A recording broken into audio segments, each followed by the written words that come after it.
Liên quan đến cuộc xung đột ở Đông Âu, Nga nói lựa chọn duy nhất của nước này hiện nay là tiếp tục chiến đấu. Ông Zelensky thừa nhận khó khăn và đau đớn, tương lai Ukraine phụ thuộc vào kết quả ở chiến trường phía Đông. Trong khi đó, căng thẳng giữa các cường quốc leo thang. Anh cảnh báo hình thành thế giới nguy hiểm rối loạn, chia rẽ do bàn tay Trung Nga. Ngân sách quốc phòng Mỹ có thể tăng gần 1.000 tỷ đô la Mỹ để đối phó Trung Quốc. Nga nỗ lực chặn cú đối đầu trực diện giữa các cường quốc hạt nhân. Tin tức đáng chú ý khác, Ấn Độ sắp hoàn tất thỏa thuận mua tên lửa siêu thanh trị giá hơn 2 tỷ đô la Mỹ. Mỹ-Philippines chính thức triển khai cuộc tập trận lá chắn thường niên. Bão hủy diệt Freddy khiến hơn 100 người ở phía nam châu Phi thiệt mạng.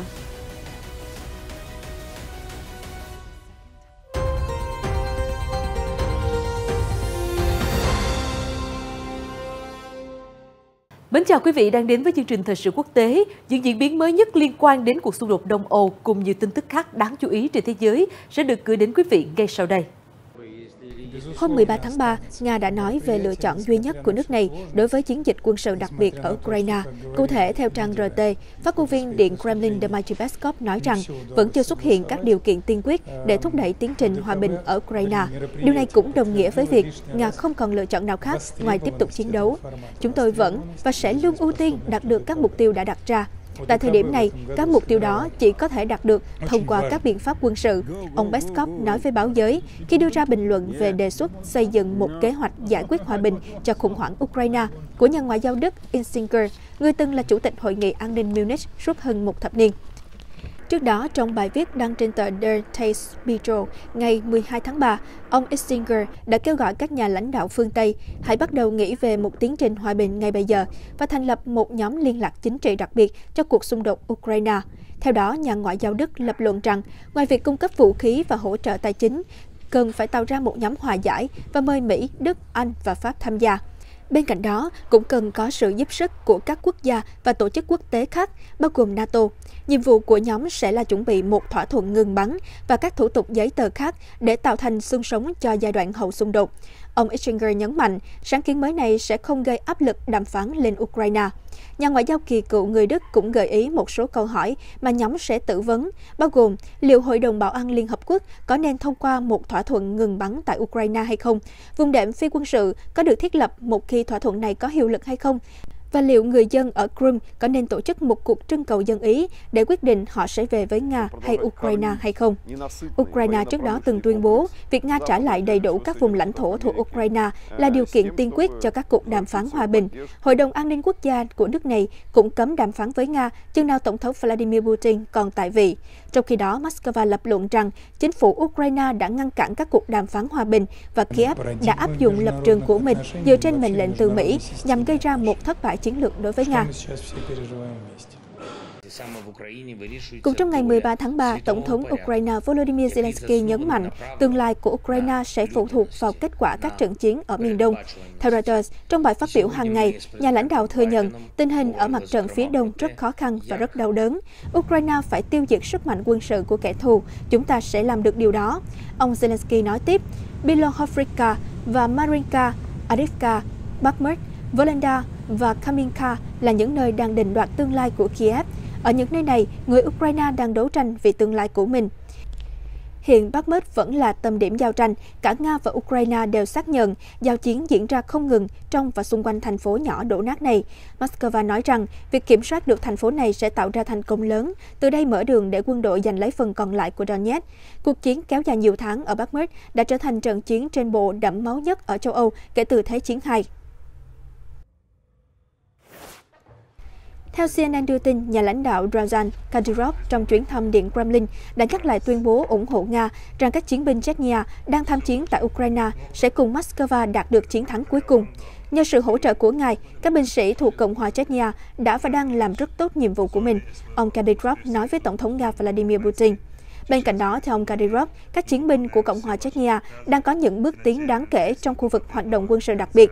Chúng tôi đang thực hiện mọi mệnh lệnh của ngài và hướng tới mục tiêu chiến thắng. Những cư dân trong khu vực hoàn toàn ủng hộ chiến dịch quân sự này và coi đây là điều cần thiết để đạt được các mục tiêu đã đặt ra. Ông Kadyrov là một trong những người ủng hộ mạnh mẽ chiến dịch quân sự đặc biệt của Nga tại Ukraine. Các nhà quan sát quốc tế và độc lập đã cáo buộc ông Kadyrov vi phạm nhân quyền nghiêm trọng trên chính lãnh thổ của mình. Theo Sky News, trong bài phát biểu hôm 13 tháng 3, Tổng thống Volodymyr Zelensky đã đề cập đến nỗ lực rà phá bom mìn và vấn đề canh tác nông nghiệp của đất nước sau khi thảo luận với các chuyên gia. Ông cho biết hơn 170.000 km ở Ukraine đang nằm trong diện nguy hiểm do mìn và vật liệu chưa nổ của Nga. Phần lớn trong số đó là phần đất mà nông dân đang canh tác. Nhà lãnh đạo nói, vụ mùa thứ hai đã bắt đầu giữa lúc cuộc chiến toàn diện tiếp diễn. Năm ngoái, những người nông dân và tất cả lao động trong lĩnh vực nông nghiệp đã anh dũng duy trì hoạt động sản xuất nông nghiệp của Ukraine. Kiev vẫn giữ được vị thế trên toàn cầu với vai trò đảm bảo an ninh lương thực. Nói về tình hình năng lượng ở Ukraine, ông Zelensky nhắc lại các cơ sở hạ tầng quan trọng đã nhiều lần bị Nga tấn công, an toàn tại các nhà máy điện hạt nhân đang bị đe dọa. Dù vậy, nhà lãnh đạo cho biết ngành năng lượng đã được bình thường hóa. Trên thực tế, dựa trên năng lực sản xuất hiện có, chúng tôi đang đáp ứng nhu cầu năng lượng của người dân Ukraine trên toàn bộ lãnh thổ đang kiểm soát, ông nói. Ông Zelensky nhấn mạnh, chúng tôi sẽ tiếp tục chuẩn bị cho mùa nắng nóng sắp tới, bao gồm tích lũy năng lượng và bảo vệ các cơ sở hạ tầng. Trong khi đó, quan hệ giữa các cường quốc ngày một căng thẳng. Đáng chú ý, Sky News đưa tin hôm 13 tháng 3, Thủ tướng Anh Rishi Sunak đã cảnh báo cuộc chiến của Nga ở Ukraine và hành động của Trung Quốc ở eo biển Đài Loan có nguy cơ tạo ra một thế giới hình thành từ các yếu tố nguy hiểm, rối loạn và chia rẽ. Nhà lãnh đạo tiếp tục dự đoán về một thập kỷ khó khăn và nguy hiểm khi chính phủ Anh công bố bản cập nhật đánh giá chính sách đối ngoại, an ninh và quốc phòng. Tài liệu này dài 63 trang, báo hiệu rằng thế giới phải đối mặt với rủi ro lớn nhất trong nhiều thập kỷ qua, đặc biệt là khi các mối đe dọa an ninh ngày càng leo thang, bao gồm nguy cơ bùng nổ xung đột hạt nhân ngoài tầm kiểm soát. Ông Sunak cũng đã mô tả Trung Quốc đặt ra thách thức mang tính thời đại và cuộc chiến của Nga ở Ukraine là một cuộc tấn công vào an ninh của Vương quốc Anh nói riêng và toàn bộ châu Âu. Nhà lãnh đạo cũng giải thích môi trường an ninh đã thay đổi như thế nào trong 2 năm qua với các mối đe dọa và thách thức ngày càng tăng. Nhà lãnh đạo viết, Nga đã phát động chiến sự ở Ukraine, vũ khí hóa nguồn cung năng lượng và thực phẩm, cũng như phát ngôn vô trách nhiệm về hạt nhân. Trong khi đó, Trung Quốc có hành động khó lường ở Biển Đông và eo biển Đài Loan, tất cả đang đe dọa tạo ra một thế giới được định nghĩa bởi sự nguy hiểm, rối loạn và chia rẽ.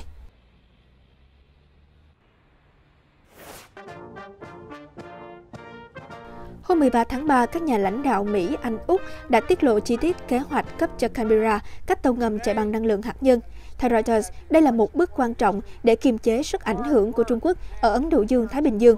Phát biểu tại căn cứ Hải quân Hoa Kỳ ở San Diego, California, Tổng thống Mỹ Joe Biden nhấn mạnh, mục tiêu quan trọng nhất của AUKUS là tăng cường sự ổn định của Ấn Độ Dương-Thái Bình Dương trong bối cảnh cán cân toàn cầu đang thay đổi nhanh chóng. Theo đó, các nhà lãnh đạo đã tán thành các kế hoạch trong khuôn khổ dự án AUKUS được công bố lần đầu tiên vào năm 2021 tại căn cứ Hải quân Hoa Kỳ ở San Diego, California, cảng chính của hạm đội Thái Bình Dương Hoa Kỳ. Theo thỏa thuận, Hoa Kỳ dự định bán cho Úc 3 tàu ngầm chạy bằng năng lượng hạt nhân lớp Virginia do General Dynamics chế tạo vào đầu năm 2030. Canberra có thể tùy chọn mua thêm 2 chiếc nữa nếu cần. Tại buổi lễ ở San Diego, ông Biden cho biết dự án chia ra nhiều giai đoạn, trong đó bước cao nhất là Anh và Úc hợp tác sản xuất và vận hành một loại tàu ngầm mới mang tên SSN AUKUS được triển khai ở Anh và Úc dựa trên thiết kế thế hệ tiếp theo của London và có trang bị công nghệ tiên tiến của Hoa Kỳ. Ông Biden nhấn mạnh rằng các tàu ngầm sẽ chạy bằng năng lượng hạt nhân chứ không phải vũ khí hạt nhân. Sau khi công bố chi tiết về thỏa thuận tàu ngầm hạt nhân với Anh, Úc, hôm 13 tháng 3, Tổng thống Mỹ Joe Biden tiết lộ dự kiến sớm có cuộc trao đổi với lãnh đạo Trung Quốc Tập Cận Bình, tuy nhiên thời gian cụ thể chưa được tiết lộ. Cụ thể, theo Reuters, khi được hỏi trong cuộc gặp với Thủ tướng Anh Rishi Sunak ở San Diego rằng ông chủ Nhà Trắng có lo ngại Trung Quốc sẽ coi thỏa thuận mua bán tàu ngầm AUKUS là hành vi gây hấn hay không, ông Biden trả lời không. Khi được hỏi liệu ông có sớm nói chuyện với Chủ tịch Tập Cận Bình hay không, ông Biden nói có, nhưng ông không cho biết khi nào cuộc trao đổi diễn ra. Hồi giữa tháng 2, ông chủ Nhà Trắng cho biết sẽ có cuộc trao đổi với lãnh đạo Trung Quốc về vụ khinh khí cầu nghi là do thám của Bắc Kinh bay qua không phận Mỹ, tuy nhiên chưa có thông tin nào về cuộc thảo luận nói trên. Cố vấn an ninh quốc gia Hoa Kỳ Jake Sullivan tuần trước nói rằng Hoa Kỳ muốn tái thiết lập hoạt động liên lạc thường xuyên với Trung Quốc. Ông thông tin thêm, Tổng thống Biden dự kiến điện đàm với ông Tập Cận Bình khi chính phủ Trung Quốc trở lại làm việc sau Đại hội đồng Nhân dân Toàn quốc thường niên kết thúc vào ngày 13 tháng 3. Reuters cho biết, thỏa thuận AUKUS cung cấp cho Úc các tàu ngầm chạy bằng năng lượng hạt nhân là nhằm chống lại Trung Quốc ở Ấn Độ Dương, Thái Bình Dương. Bắc Kinh đã lên án đây là hành động phổ biến vũ khí hạt nhân bất hợp pháp.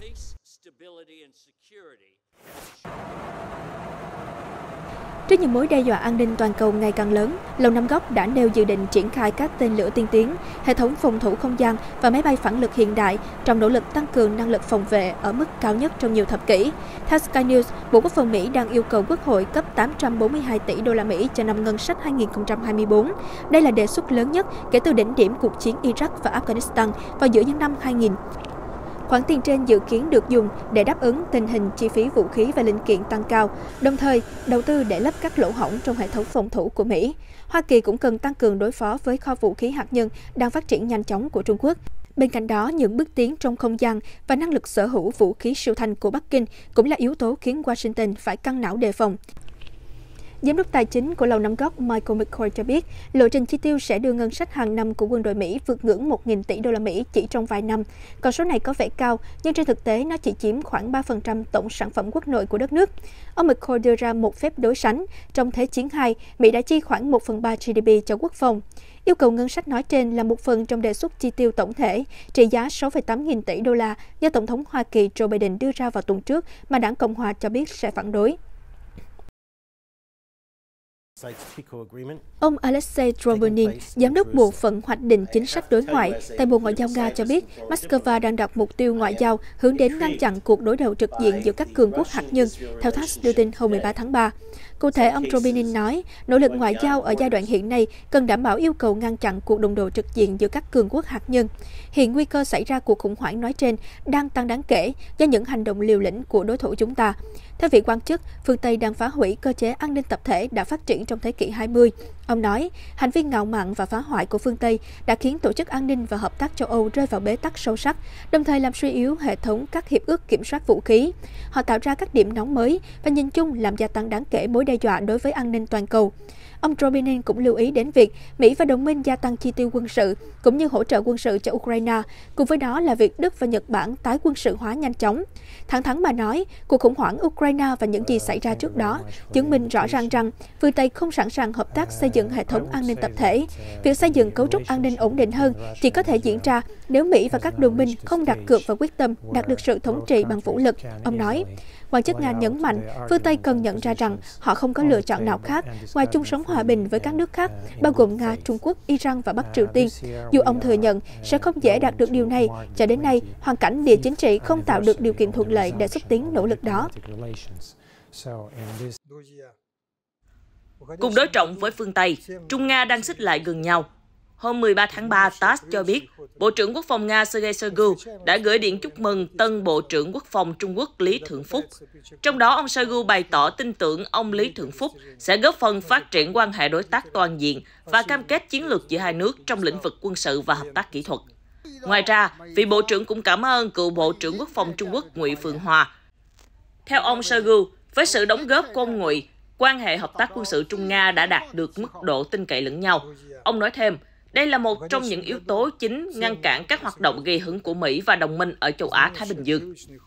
Ông Shoigu cũng nhắc nhở Trung Quốc về truyền thống tuần tra chung trên biển và trên không ở châu Á-Thái Bình Dương, cũng như cuộc tập trận chiến lược. Ở diễn biến khác, theo hãng thông tấn ANI đưa tin, Bộ Quốc phòng Ấn Độ cho biết New Delhi đang trong quá trình hoàn tất thỏa thuận mua hơn 200 tên lửa hành trình siêu thanh BrahMos tầm xa cho lực lượng hải quân, với trị giá ước tính khoảng 2,5 tỷ đô la. ANI dẫn lời một quan chức quốc phòng cấp cao của nước này cho biết, đề xuất mua hơn 200 tên lửa hành trình siêu thanh BrahMos của Hải quân Ấn Độ đang ở giai đoạn nâng cao và dự kiến sẽ sớm được Bộ Quốc phòng thông qua. Được biết, Ủy ban Nội các về an ninh của Ấn Độ do Thủ tướng Narendra Modi đứng đầu sẽ là cơ quan đưa ra quyết định cuối cùng cho thương vụ này. Theo tờ Times of India, một khi thỏa thuận chính thức được ký kết, lô vũ khí nói trên sẽ được chuyển đến Ấn Độ trong một thời gian dài. Đề xuất này được đưa ra sau khi Bộ Quốc phòng Ấn Độ ký một thỏa thuận mua 38 tên lửa BrahMos cho Hải quân nước này vào tháng 9 năm ngoái. Tên lửa hành trình siêu thanh BrahMos do công ty liên doanh giữa Nga và Ấn Độ phát triển và sẽ được triển khai trên tất cả các tàu chiến tiền tuyến của Hải quân Ấn Độ. Các tên lửa này cũng dự kiến sẽ được sử dụng trong các hệ thống phòng thủ bờ biển di động của nước này.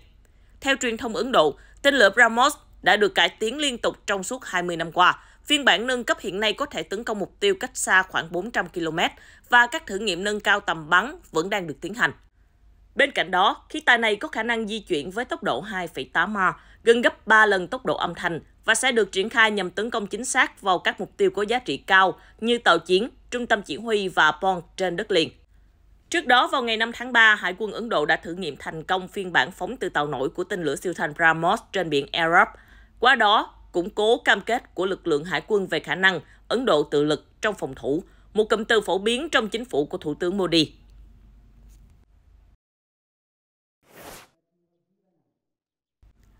Hôm 13 tháng 3, quân đội Philippines và Mỹ đã chính thức khai mạc cuộc tập trận chung thường niên kéo dài 3 tuần. Các sĩ quan quân đội hai nước đã tổ chức buổi lễ khai mạc tại tỉnh Nueva Ecija của Philippines. Cuộc tập trận có tên là Salaknip, có nghĩa là lá chắn trong tiếng Philippines. Đây là cuộc tập trận chung hàng năm giữa hai quân đội nhằm tăng cường khả năng tương tác của binh lính Mỹ và Philippines trong các hoạt động quân sự khác nhau. Theo chỉ huy quân đội Philippines, ông Romeo Browner, hơn 3.000 binh sĩ từ quân đội Philippines và Mỹ sẽ tham gia cuộc tập trận năm nay, tập trung vào các hoạt động từ an ninh nội bộ đến bảo vệ lãnh thổ. Ông Browner nói, tất nhiên các kịch bản tập trận sẽ liên quan đến việc bảo vệ quần đảo Philippines khỏi việc bị xâm phạm. Điều này sẽ bao gồm tập trung vào các hoạt động phòng thủ, chẳng hạn như phòng không và phòng thủ của chúng tôi ở bờ biển. Cuộc tập trận đã cho thấy mối quan hệ ngày càng được cải thiện và khăng khít giữa Mỹ và Philippines dưới thời Tổng thống Ferdinand Marcos Jr. Đặc biệt diễn ra trong bối cảnh Philippines đang kịch liệt lên án các hành động của một số quốc gia ở vùng biển tranh chấp. Philippines đã cho phép Washington tiếp cận nhiều hơn với các căn cứ quân sự của mình nhằm mượn nguồn lực của Mỹ để đối phó trước những biến động không ngừng trong khu vực.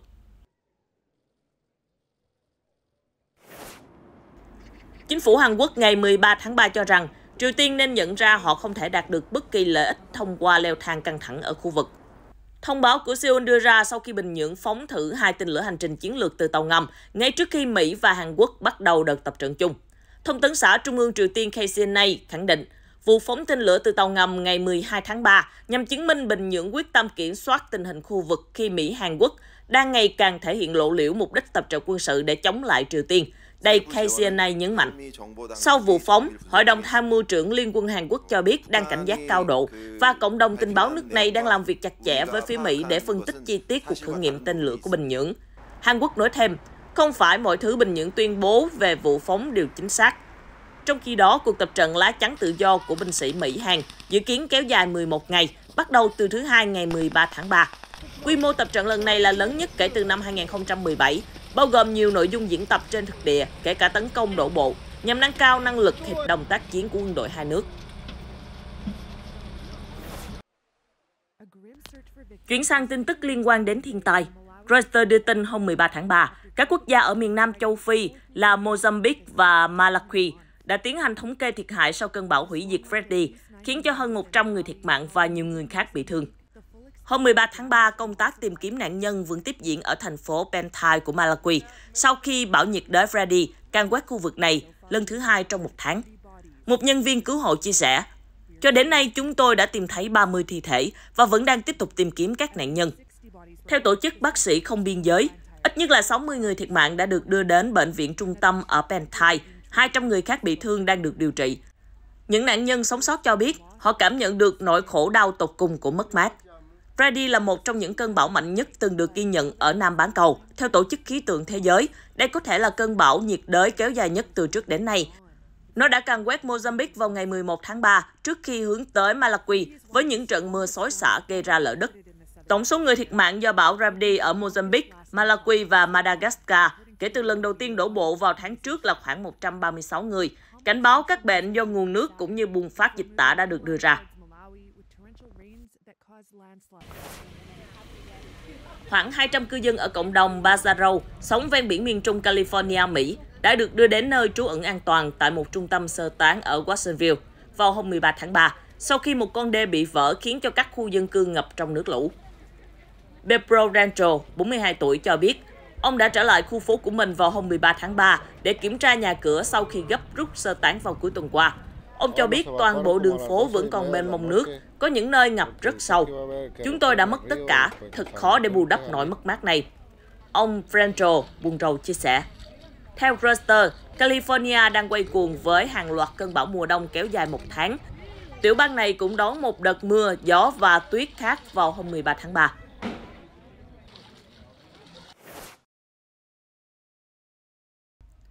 Ở Brazil, hôm 13 tháng 3, tình trạng khẩn cấp đã được ban bố tại thành phố Manaus sau khi một trận lở đất do mưa lớn gây ra khiến cho ít nhất là 8 người thiệt mạng. Cảnh quay bằng máy bay không người lái đã được Reuters đăng tải cho thấy trận lở đất đã tàn phá các khu nhà nằm trong khu vực có nguy cơ cao ở các thủ phủ bang Amazonas. Cư dân Edineusa Soares chia sẻ, người dân ở đó không có nơi nào để đi. Đầu ngày 14 tháng 3, người dân địa phương và nhân viên cứu hộ đã phối hợp tìm kiếm những người sống sót trong đống đổ nát. Theo Reuters, đã có 8 người thiệt mạng, 4 trong số đó là người lớn, có 3 người sống sót đã được giải cứu.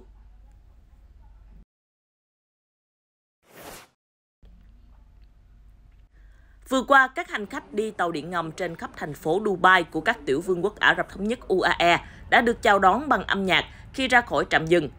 Đây là một hoạt động chính của lễ hội âm nhạc tàu điện ngầm Dubai, với mục đích khuyến khích mọi người sử dụng phương tiện giao thông công cộng, đồng thời giúp các hành khách thoải mái hơn trong chuyến hành trình trở về sau một ngày làm việc. Năm nay là năm thứ 3 lễ hội âm nhạc tàu điện ngầm Dubai được tổ chức bởi công ty Grand Dubai, cùng hợp tác với cơ quan giao thông và đường bộ Dubai. Bà Amina Taher, giám đốc điều hành công ty cho biết, chúng tôi nảy ra ý tưởng làm sự kiện trong lúc đang hoàn thành các công việc thường ngày. Chúng tôi muốn ngày làm việc của chúng tôi kết thúc với tinh thần lạc quan, vui vẻ. Đó là mục đích của chúng tôi. Lễ hội kéo dài trong một tuần tại 5 nhà ga của Dubai, từ ngày 6 đến ngày 12 tháng 3, với sự tham gia của 20 nhạc sĩ trong và ngoài nước. Nhạc sĩ John Battery Cherry chia sẻ, thật thú vị khi trở thành một trong những nhạc sĩ tham gia. Chúng tôi chơi các bản nhạc khác nhau, từ nhiều nền văn hóa khác nhau trên thế giới. Có thể thấy Dubai là một thành phố rất hòa nhập và đa dạng bản sắc. Trong khi đó, các hành khách đi tàu điện ngầm cũng thể hiện sự thích thú.